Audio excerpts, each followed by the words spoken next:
Hello everyone! I am really excited to be making this improvement planning video for our high school staff.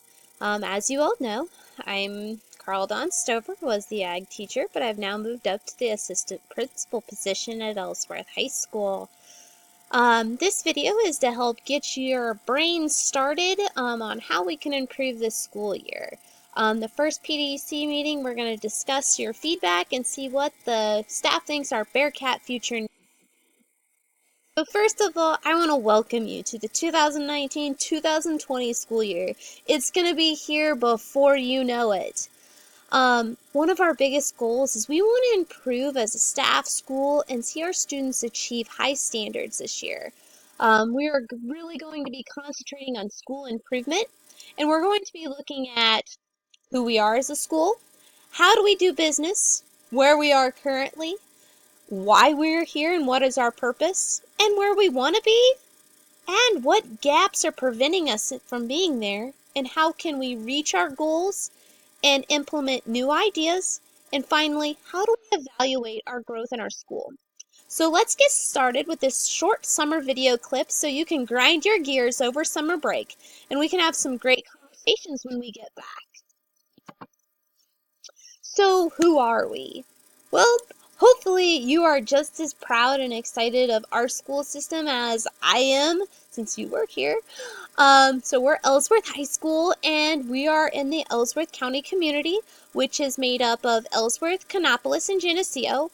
We also have students who come over from Wilson, Lincoln, and a variety of other surrounding towns as well. In our school system, we have right around 18 teachers, plus our support staff and administration.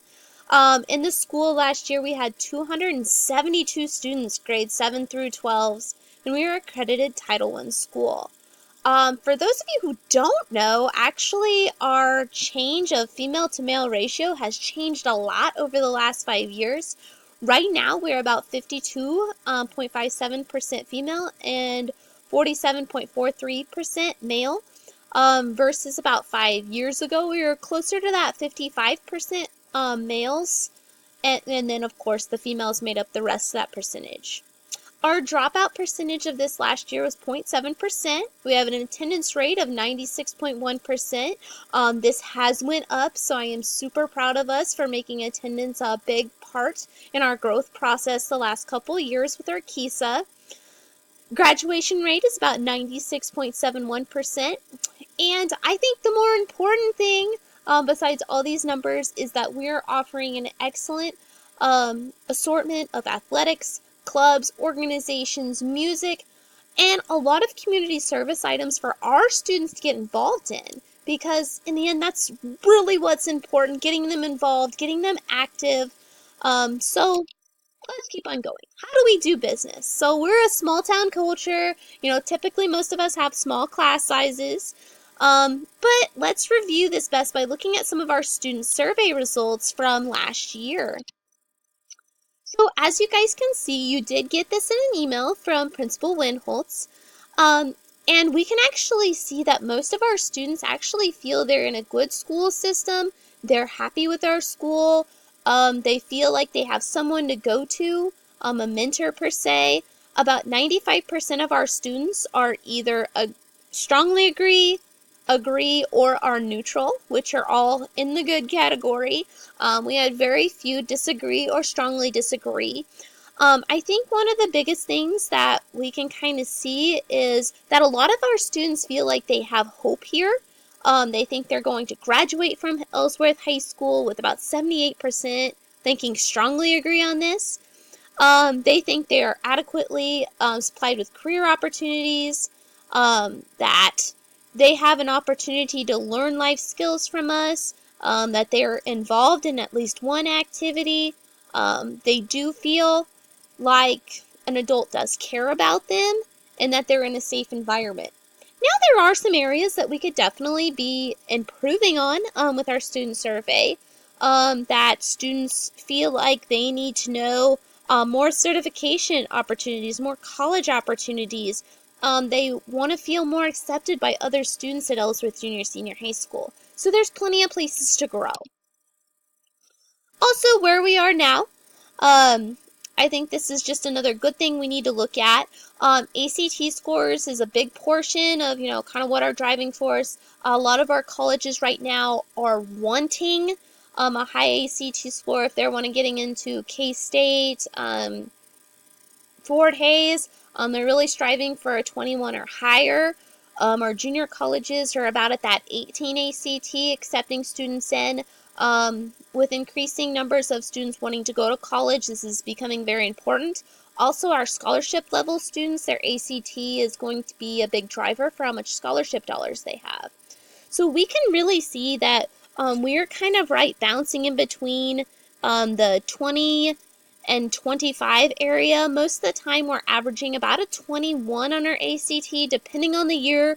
We've went anywhere from a 20 to about a 22 to a 23, depending on the year.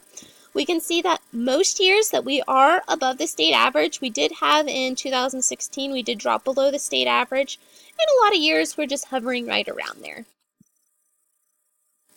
Also, our performance level reports. This is one area that I really want to see us improve on. At least that's my goal as an administrator. You can see the level 1 and the level 2. We actually have a lot of students in those levels. Level 1 is actually students that have very little comprehension and low understanding of mathematics and other career-oriented skills. The yellow portion is actually just one step up for that. I would like to see our green and blue portions grow and start shrinking, especially that orange portion, because we can see that our building, we have 29% of our students in that orange level 1 category, but we want to see our students succeed, so, just kind of here's just for mathematics. You can also find other categories as well if you want to. Go and look at our report card on KSDE.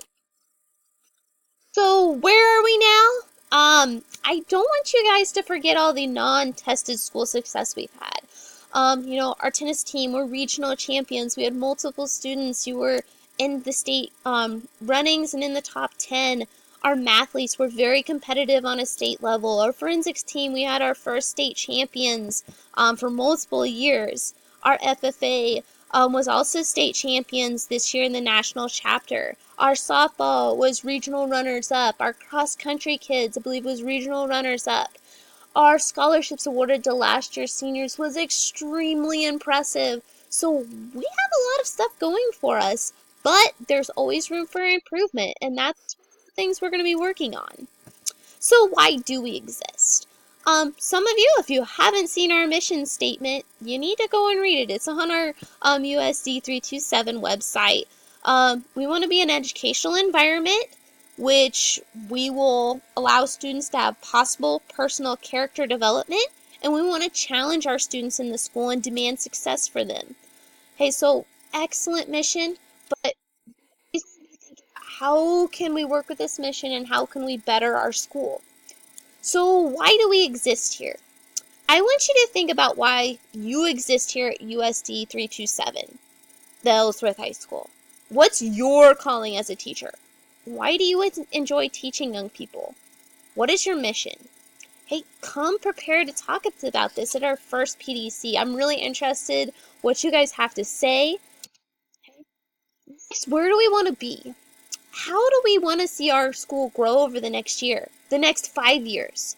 So just some of my thoughts. Maybe that's increasing our overall ACT score. Maybe that's increasing our performance indicators. Maybe that's increasing our student social emotional status.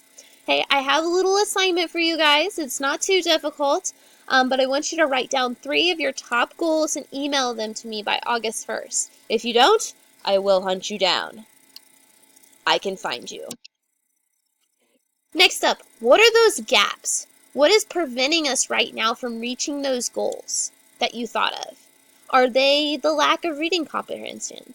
Is that the lack of parent involvement? Is it the apathy of our students? Is it you don't have enough money for your classroom to do it? Is it you don't have the right technology to do it? Hey, email me your top 3 of the gaps by August 1st as well. Next, what do we want to implement and how? So think about those gaps and those goals that you wrote down. How and what can we put into place to start patching in those gaps? Do you have any action plan ideas? Have you seen or heard what other schools are doing? Email me at least one idea by August 1st. How will we evaluate the effects at the end of the year? Do we take a survey? Do we check the ACT scores? Do we look at emotional health? Do we have some sort of teacher scoring system? Give me at least one idea by August 1st. So I really believe we can make this a great year. Please don't forget to email me your information by that deadline of August 1st. Our first PDC meeting will be the first day of school. Come with ideas and ready for some great conversation. I'm excited to be working with you this year as your new assistant principal. Thanks, and have a great rest of your summer.